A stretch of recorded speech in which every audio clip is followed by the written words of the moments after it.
4, do 21 ao 34, nós lemos assim: E disse-lhes: Vem porventura a candeia para se meter debaixo do alqueire, ou debaixo da cama?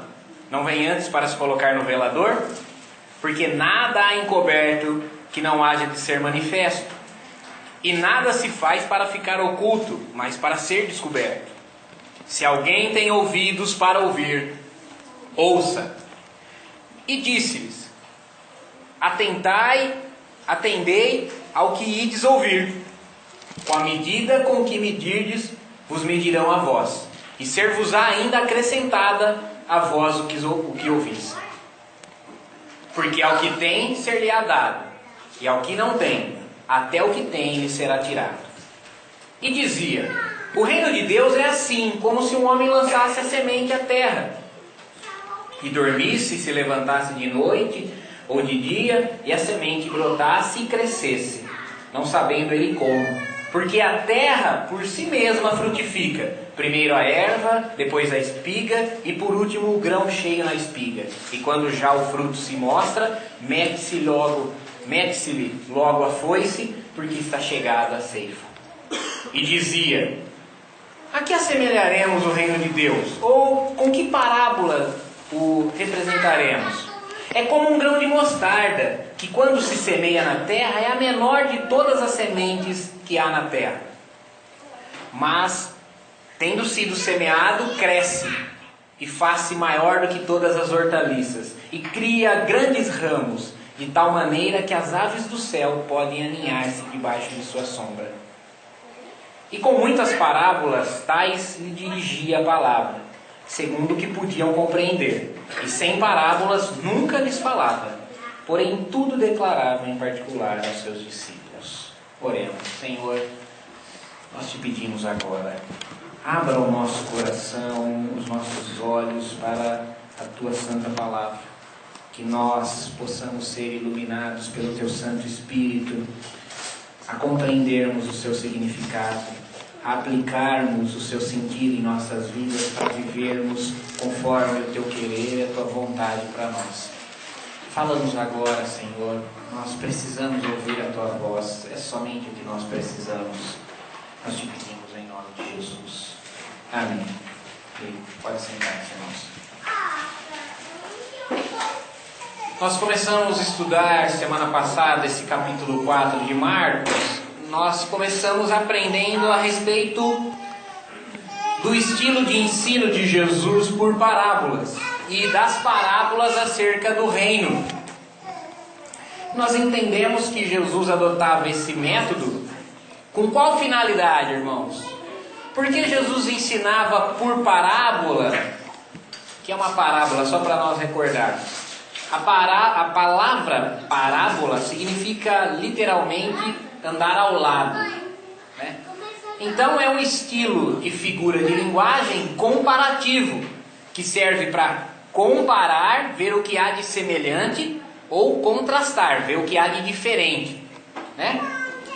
Por que então que Jesus, ao invés de dizer o que ele queria dizer com palavras claras, né, ele usava então essas comparações, essas parábolas? E Jesus explica isso para nós no sermão passado, que a finalidade disso era destacar de entre a multidão os seus discípulos. A multidão, diante da parábola, ela dispersava a atenção. Porque qual era o objetivo da multidão? Era ver os sinais, era ver os prodígios, era receber a cura, era buscar um exorcismo, algum milagre que fosse. Ainda Jesus explica na primeira parábola, a parábola do semeador, que alguns superficiais, outros materialistas, por um pouquinho de tempo até se interessam, mas que somente os que creem, Marcos publicou hoje assim, os eleitos crerão. Então somente aqueles que creram é que dariam fruto. Nós ouvimos na parábola do semeador. Qual é esse fruto? É conversão, é um novo coração, é regeneração, é a obra de Deus na vida do homem pecador, que não está no controle do homem pecador. Essa é a diferença entre a semente que cai nas pedras, que é superficial, a semente que cai entre os espinhos, que é materialista, daquela que cai em boa terra. Qual é a diferença, irmãos? Um novo coração, uma nova vida, um novo nascimento, uma regeneração operada pelo Espírito. E qual o fruto dessa conversão genuína, desse novo nascimento?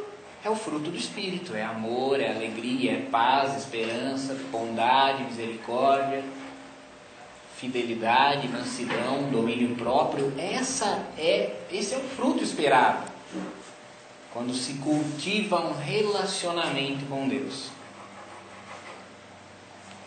Então, começando pela parábola do semeador, Jesus explicou para os seus discípulos o seu significado. Ele contou a parábola do semeador, depois ele explicou aos discípulos, contou à multidão e explicou aos discípulos. E disse para eles que entender o significado da parábola do semeador seria necessário para entender as demais parábolas. A parábola do semeador, então, é o parâmetro. Jesus explicou e aí ele começa a contar mais algumas parábolas. Agora, Marcos registra outras 3 parábolas sobre o reino de Deus. Lembra que eu disse para vocês que meu desejo era conseguir pregar o capítulo 4 de Marcos num só sermão. Por quê? Porque as 3 passagens que vão ser esses 3 sermões, da semana passada, o de hoje e da semana que vem, não estão desconectadas de si. Cada parábola que Jesus contou nesse capítulo 4 não tem um significado só.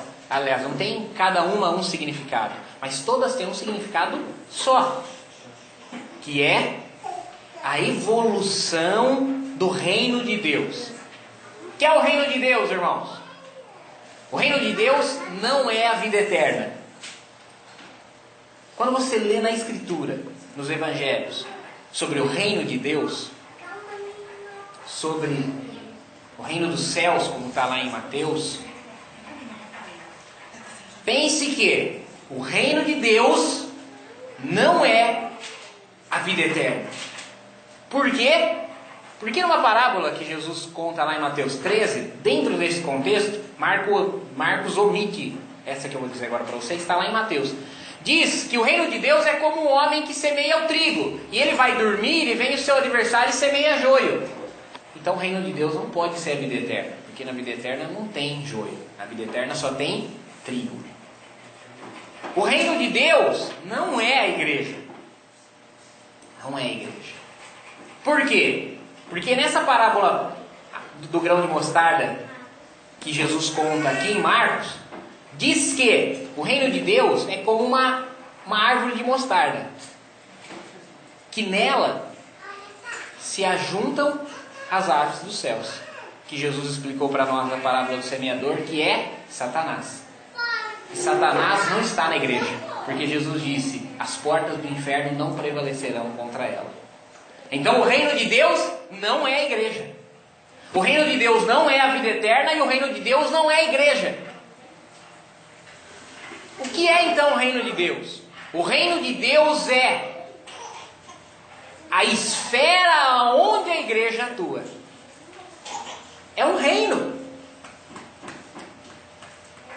O Palácio do Planalto é a República do Brasil? Não. O Palácio do Planalto é um agente da República Federativa do Brasil. Esse reino, democrático que nós vivemos aqui. Da mesma maneira, a igreja não é o reino de Deus, mas ela é o agente do reino de Deus. O reino de Deus é o que, irmãos? O reino de Deus é isso. É o mundo que Deus governa. Esse mundo que, na verdade, a palavra ensina que jaz no maligno. Esse mundo que a mesma palavra ensina que o seu príncipe é Satanás. Mas nesse mundo que está no maligno, que é governado pelas aspirações de Satanás, nesse mundo existe um reino, com um Senhor, um soberano e uma legião de súditos. Esse é o reino de Deus, e nós somos os súditos do reino de Deus. Nós servimos ao nosso rei. Deus Todo-Poderoso. O Pai, o Filho e o Espírito Santo. Então, entendido o que é o reino de Deus, é essa cidade, nessa cidade está o reino de Deus, nesse bairro está o reino de Deus, nesse país está o reino de Deus, e ele está por quê? Porque os súditos de Deus estão nele. Há lugares no mundo que o reino de Deus ainda não está, mas precisa ser levado também pela igreja, como a gente. Entendido então o que é o reino de Deus, Jesus começa a contar para os seus discípulos ao que pode ser comparado o reino de Deus. Ele começa pela parábola da candeia. Que é uma candeia, irmãos? É aquela lâmpada do Aladim, sabe? Que sai a chaminha pelo biquinho dela, se abastece ela de azeite e sai a chaminha. Jesus começa dizendo que o reino de Deus é como uma candeia. Ele diz, por um acaso alguém acende uma lâmpada e coloca embaixo de um cesto? Claro que não. O que isso significa, irmãos? Jesus acabou de dizer para eles, no sermão passado, ali, acerca da parábola do semeador, que a vós é dado conhecer os segredos do reino de Deus. Por que para vocês é dado conhecer os segredos do reino de Deus? Porque vocês são o quarto solo, vocês são terra boa. Em vocês cai a mensagem e vocês querem saber o significado. Naqueles que creem, cai a semente que é a palavra da pregação e ela é também explicada, porque eles estão interessados.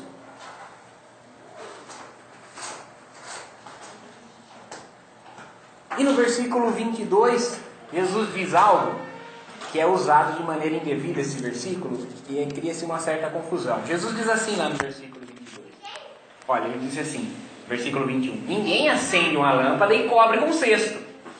Ou seja, se eu estou ensinando algo para vocês, não é para ser confuso, não é para ser obscuro. Se eu conto que um homem sai, joga uma sementinha na terra, vem o passarinho e come, não é para ser uma coisa sem pé nem cabeça. Eu não acendo uma lâmpada e ponho um cesto em cima. Se eu estou dizendo algo, eu quero lançar luz sobre esse algo, eu quero explicar. Mas eu só vou explicar para quem? Para aqueles que têm interesse. E aí ele diz assim, porque nada que está encoberto não será manifesto. Nada se faz em oculto que não seja revelado. E aí eu e você, eu já preguei isso, você já ouviu pregação assim, e você já falou isso para outras pessoas. Esse é o jargão evangélico em torno desse versículo. Não adianta esse fulano tá traindo a esposa escondido, ou o pastor fulano de tal tá roubando dinheiro da igreja, ou Beltrano tá fazendo algo, porque não tem nada encoberto que não seja revelado. Já falou isso ou não falou? Eu já falei. Você já não falou isso? Fulano de tal está querendo enganar, mas não tem nada encoberto que não seja revelado. Irmãos, não é isso. Tá? Tem gente que vai passar a vida inteira enganando os outros e não vai ser revelado. Tá? Tem gente que vai passar a vida inteira enganando os outros e ninguém vai descobrir. Só no grande trono branco. Mas não é a esse respeito que Jesus está falando. Olha, tá vendo? Você está praticando seus pecadinhos escondidos, mas vai ser revelado. Não vai. Não é isso. Jesus está falando que nada encoberto não seja revelado nesse contexto. Ou seja, nada que Jesus publicamente ensinou de maneira figurada, que ele não vai falar de maneira clara para os seus discípulos. Irmãos, a palavra de Deus está aqui, preto no branco, no papel. Qualquer pessoa no mundo hoje tem condição, quando eu estou falando qualquer pessoa no mundo, não estou sendo absoluto, tá? Mas a grande parcela do mundo tem condições hoje de ler a palavra de Deus e, portanto, se eu for seguir esse raciocínio, de entendê-la e ser salvo. Mas por que a maioria das pessoas não são? Porque elas estão obscurecidas. Paulo diz, o príncipe desse mundo cegou o entendimento dos incrédulos para que eles não vejam. Mas para aqueles que têm interesse, para aqueles que querem saber o real significado, nada que Jesus tenha ensinado vai ficar obscurecido. Nada que Jesus fez vai ficar oculto. Mas para nós, crentes, para nós, cristãos, para nós, que somos o povo dele, terra boa, será manifesto, será revelado, será descoberto. E aí ele diz aquela frase que foi a frase que dá tema a esse capítulo 4. Quem tem ouvidos para ouvir, ouça. O que significa isso? Significa que tem alguém batendo palma na porta da sua casa. Significa que tem alguém batendo na sua porta. Tem uma campainha soando. Tem um telefone tocando. Se você ouvir, você o quê? Atende. Você não pode ficar indiferente a isso que Jesus está falando. Você não pode ficar indiferente à pregação do Evangelho. Porque é como alguém que ouve a campainha e não vai atender. Quem tem ouvidos para ouvir, ouça. Mas essa palavra que para nós é traduzida como ouça, para eles é entendido como quem ouvir, atenda. Em outras palavras, prestem atenção na mensagem do Evangelho. Deem atenção, tenham interesse, queiram saber o significado. Só não posso, eu não posso, Jesus não pode, ninguém pode enfiar o significado do Evangelho goela abaixo de ninguém. Aqueles que são boa terra, quererão saber o significado. E aqueles que quiserem saber, não lhes será encoberto. Porque a palavra do Senhor é uma lâmpada. E ela não foi feita nem foi dada para se meter debaixo da cama ou debaixo de um cesto. Mas se põe no velador e dá luz. E é o reino de Deus. Por isso a luz do Evangelho não alcança só a mim e a você. Alcança a todos no reino de Deus. A luz do Evangelho, a ação, a atuação da igreja, a influência da cristandade não pode alcançar somente os crentes. Precisa alcançar a humanidade ao seu redor. A luz da vela não alcança só aquele que acendeu a vela, mas todos que estão no cômodo. Por isso também Jesus disse: vocês são a luz do mundo. Brilhem as vossas obras diante dos homens e eles vejam a luz de Deus em vocês. O nosso trabalho, a nossa atuação como igreja precisa influenciar as leis do país que nós vivemos. Precisa influenciar a rede social que nós participamos. Precisa influenciar o trabalho, o campo de atuação profissional que nós praticamos. Com todos os nossos valores. Com toda a santidade do nosso agir. Nós precisamos ser santos, luz. Porque a mensagem do Evangelho que foi confiado a nós como igreja não é destinada a iluminar somente nós, igreja, mas o reino de Deus. E o reino de Deus está conosco, está entre nós. Jesus está dizendo, se você não está entendendo, é porque você precisa perguntar o significado. E quantas vezes nós, com esse próprio versículo 22, deparamos e entendíamos ele de uma forma que não é o significado dele. Fulano, você está fazendo tal coisa, fica frio, que nada que está encoberto não seja revelado. Você já sabe que esse versículo não significa isso, né?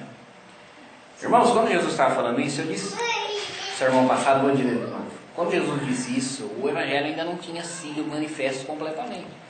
Eles ainda aqui esperavam o Messias militar, um camarada que fosse o sucessor do rei Davi, que vencesse com espada o Império Romano e desse um reino terrestre para Israel.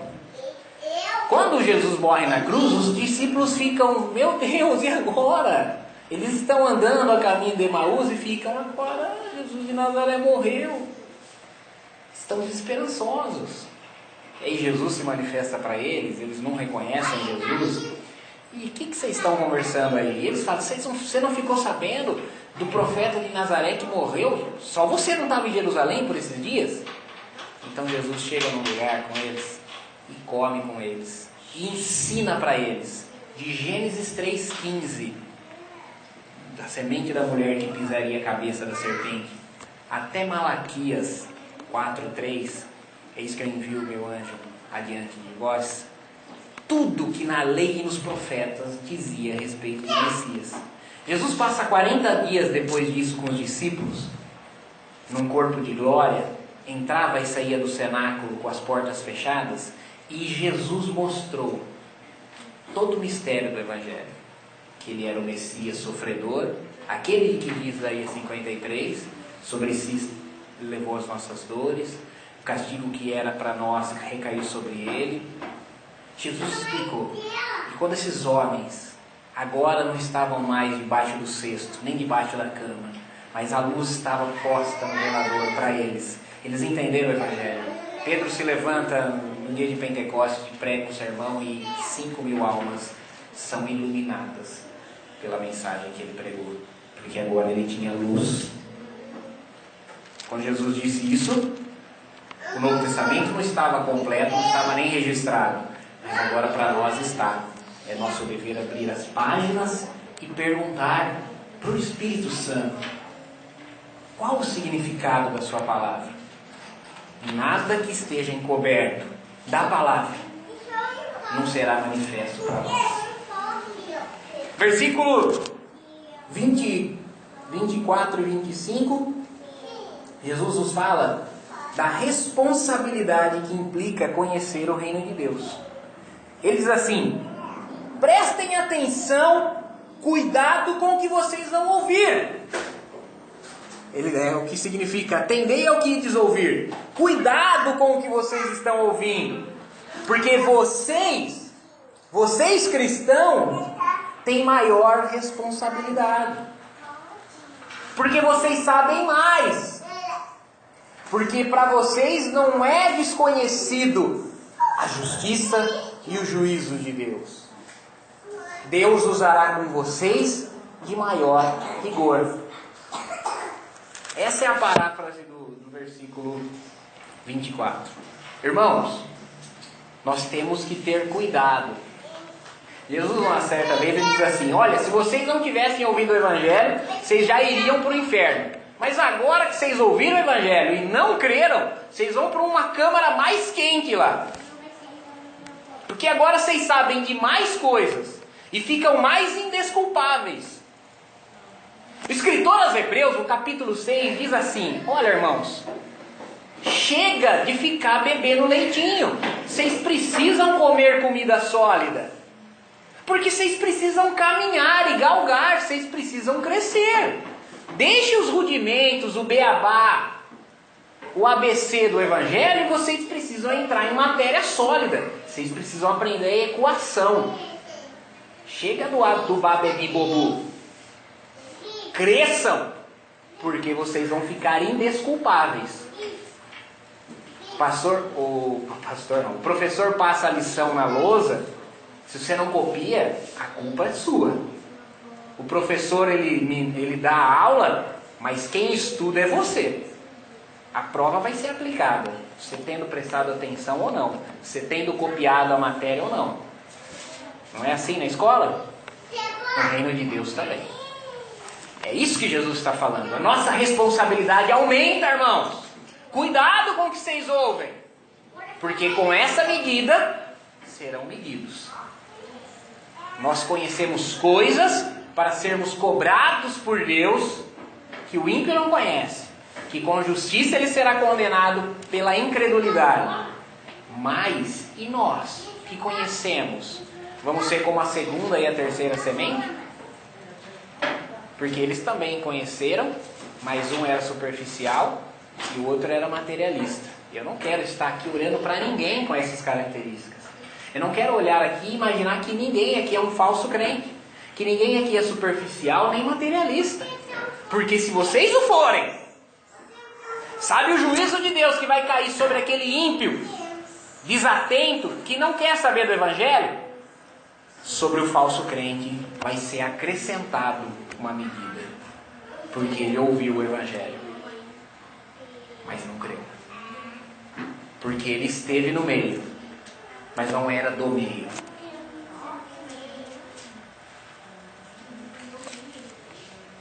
E o versículo 25 ele diz assim, isso é um dos ditos difíceis de Jesus, tá? Porque ao que tem ser-lhe-á dado, e ao que não tem, até ao que tem lhe será tirado.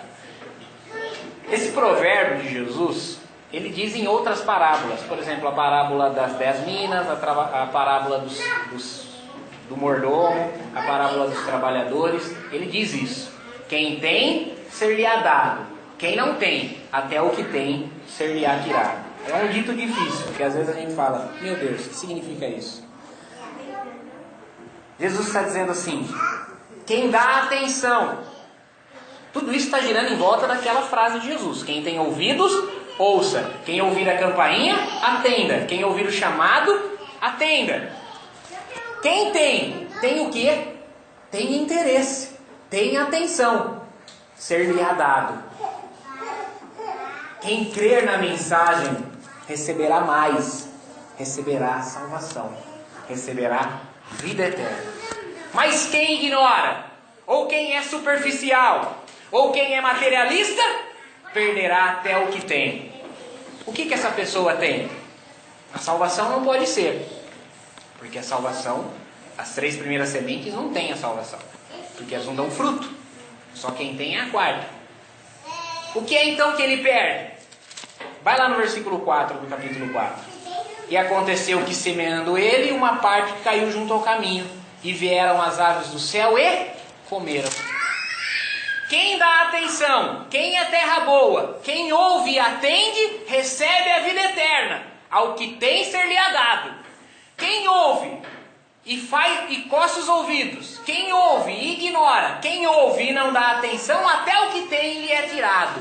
O significado da mensagem. Se você vier aqui, ouvir um sermão e não der atenção para ele, amanhã você já esqueceu o que eu preguei. Se você vir aqui, ler o capítulo 4 de Marcos, mas não der atenção para ele, não querer saber o significado dele, amanhã você não lembra nem o que é narrado no capítulo 4 de Marcos. Por quê? Porque até o que você tem, a mensagem lhe é tirado. Por isso você tem que ter interesse, ter atenção, ter desejo de conhecer os segredos do reino de Deus.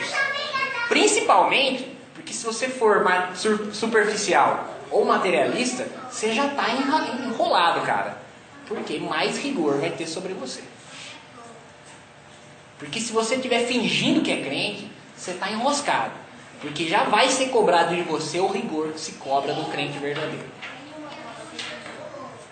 Como Jesus disse aos fariseus, era melhor vocês não terem ouvido o evangelho. Agora que vocês ouviram, e se não crerem, há um juízo mais rigoroso para vocês. Mais rigoroso do que sobre Sodoma e Gomorra.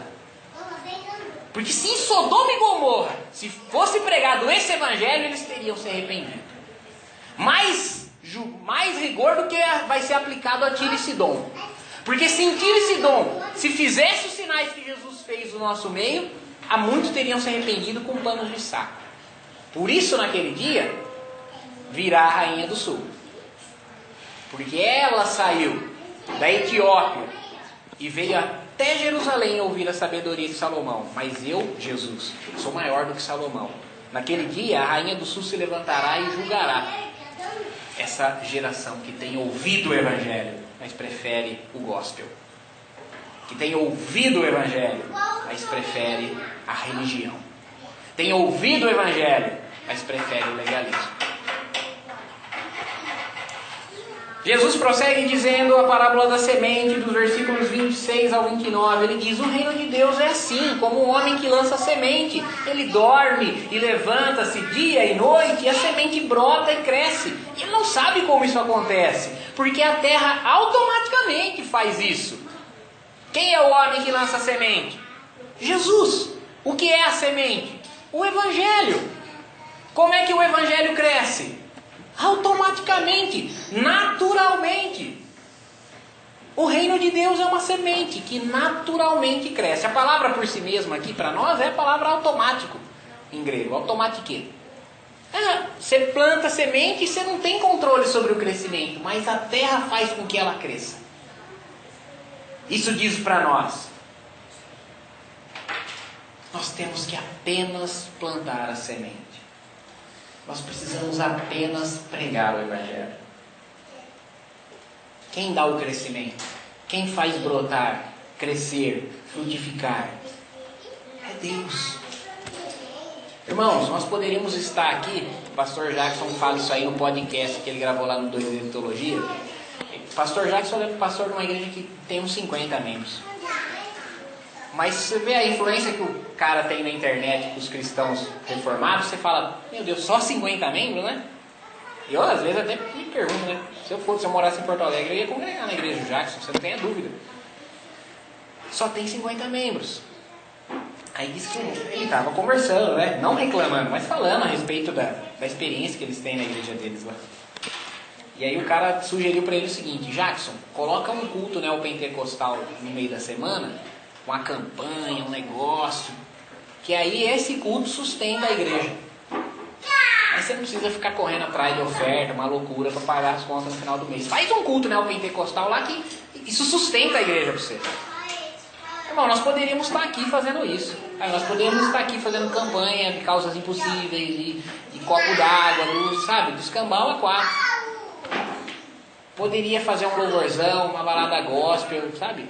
Você pode ter certeza que eu não ia ter a metade da dor de cabeça que eu tenho para pagar o aluguel com vocês aqui todo mês. Nós colocava uma luz escura assim, girando, e um putz gospel, sabe? A coisa ficava louca. Eu tenho certeza absoluta, irmão. Colocava umas treliças com luz, e eu gosto de música pra frente, né? Gosto de música pra frente. Pregava um sermão triunfalista, falava que você vai prosperar, que você vai enriquecer. Só que se você prosperar, para você enriquecer, você precisa plantar.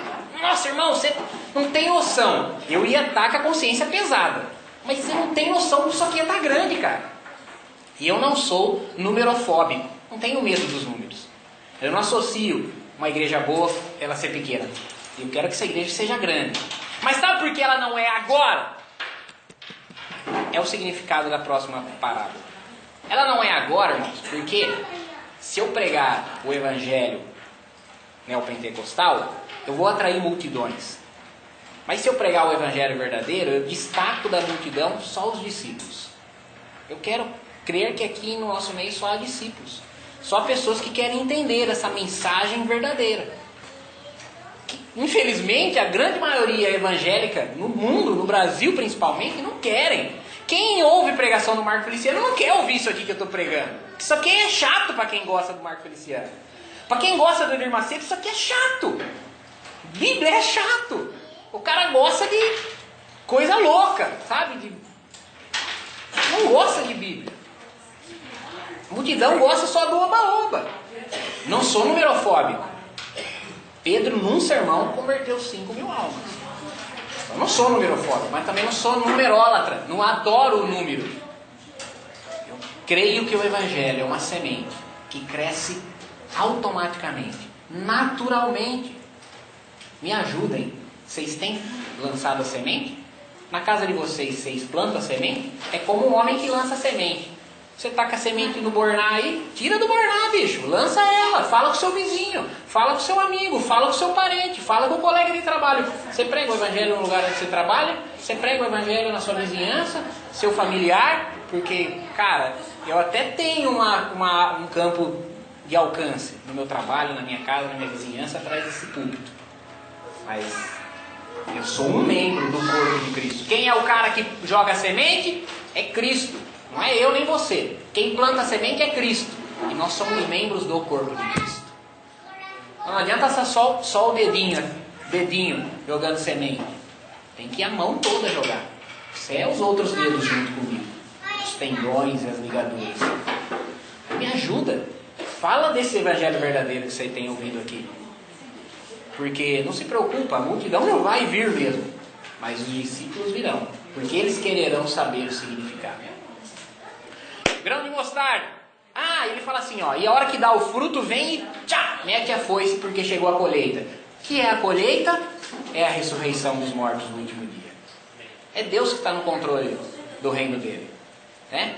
Ele vai crescer, ele vai dar fruto e ele vai ser recolhido para a vida eterna. Versículos 30 a 32, o grão de mostarda. Isso fala para nós do alcance do reino de Deus. Tá? Inicialmente é pequeno. É uma sementinha que é a menor de todas. Tá? É Jesus e 12 galileus. Quem que é esse grupinho, né? Esse grupo que Jesus estava lá em Jerusalém, na Galileia, na Judéia. Quem que é? Um galileu carpinteiro e 12 ignorantes, pecadores com ele. No início é pequeno, mas o seu alcance é grande. Hoje, 2000 anos depois, irmãos, nós vivemos infelizmente num momento pós-cristão da nossa sociedade. Semana aqui nós tivemos 2 exemplos claros de pós-cristianismo. Primeiro, aquela porqueira lá do esquema do Santander, né? Isso é pós-cristianismo. O que os cristãos fazem não interessa mais para a sociedade, não é relevante. A sociedade não está preocupada com a pregação do Evangelho. E a segundo exemplo de pós-cristianismo? Os traficantes falando, queima tudo em nome de Jesus, tacando fogo e quebrando no terreiro de culto afro. Aí o irmão que eu sigo, Caleb Monteiro, ele falou assim, quando Jesus virou a mesa, era da religião dele. Ai, se houvesse o mesmo rigor com adultério atrás de púlpito. Ai, se houvesse o mesmo rigor com pastores divorciados. Ai, se houvesse o mesmo rigor com pastores recasados que há com... Deixa o cara bater a macumba dele em paz, cara. É Deus que converte o coração. Só lança semente. Só prega o Evangelho. Não faz sentido ir lá quebrar colar dos caras e quebrar o altar dos caras. Jesus não virou a mesa do paganismo, ele virou a mesa do judaísmo. Nós temos que virar a mesa do cristianismo hipócrita, da pregação do evangelho superficial. Deixa os caras bater a macumba deles, deixa os caras fazer o espiritismo deles, deixa os caras adorar os santos deles. Deus converterá os corações daqueles que forem bom solo, daqueles que forem terra boa, daqueles que ouvirem essa mensagem e crerem, e quererem saber o seu significado. Quem tem ouvidos para ouvir, ouça! Se você quer saber o significado, Deus te revelará, Deus te mostrará, Deus te salvará. E se você tem, ser-lhe-á dado a salvação, a vida eterna. 2 exemplos que nós vimos essa semana. Nós vivemos o pós-cristianismo, mas veja, 2000 anos depois, o alcance que um cara, 12 malucos seguindo ele, morto numa cruz, nu numa cruz, mas ressuscitou no 3º dia. Mas deu para os seus discípulos o Espírito Santo. E no Espírito Santo esses homens transformaram o mundo todo. Dividiu a história no que é antes desse maluco da Galileia para o que é depois dele. No que é antes de Cristo para o que é depois de Cristo. Mudou a minha e a sua história. Ele mudou a história do mundo e muda a história de cada pessoa que crê na mensagem.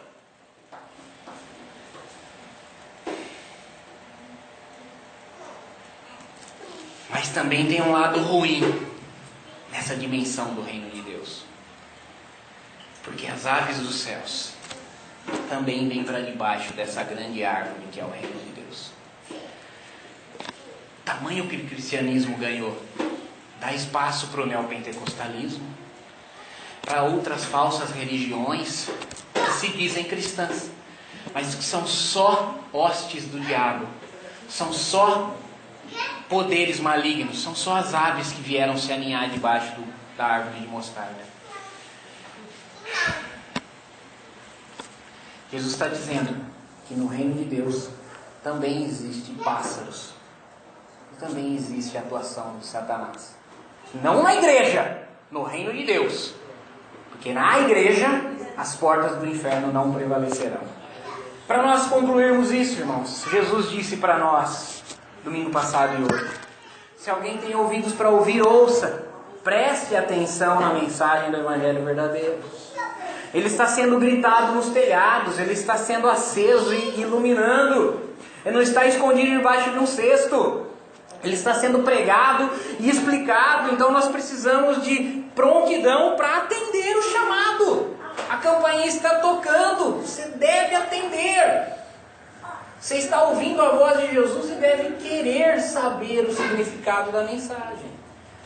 Versículo 33, Jesus ensina tudo conforme nós podemos entender. Ele não vai falar para nós coisas que estão acima da capacidade nossa de compreender.